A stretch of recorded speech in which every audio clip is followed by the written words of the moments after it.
अस्सलाम वालेकुम। आज हम बना रहे हैं चीज़ ऑमलेट। इसके लिए हमने 3 अंडे लिए, ये आप देख सकते हैं।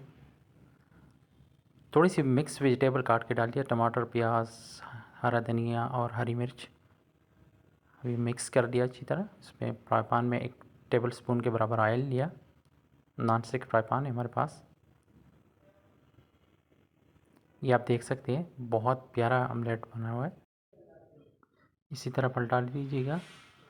और हमने अभी एक चीज़ स्लाइस इसके ऊपर डालना है। ये हमने चीज़ स्लाइस डाल दिया। अगर आप हमारे चैनल पे नए हैं तो सब्सक्राइब कीजिएगा, वीडियो पसंद है तो लाइक कीजिएगा।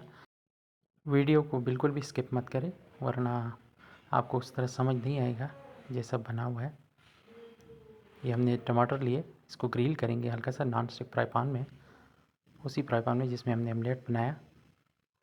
इसके साथ बहुत अच्छा लगता है ब्रेकफास्ट में ग्रिल टमाटर और ऑमलेट। तो आप घर पे लाजमी ट्राई कीजिएगा, बहुत आसान तरीका है। ये आप देख सकते हैं, बहुत प्यारा सा ऑमलेट बना हुआ है। उसके अलावा टमाटर उससे ज़्यादा अच्छे लगते हैं। तो लाजमी घर पे ट्राई कीजिएगा। वीडियो पसंद है तो लाइक कीजिएगा, शेयर कीजिएगा और दुआ में याद रखिएगा। Thank you for watching the video.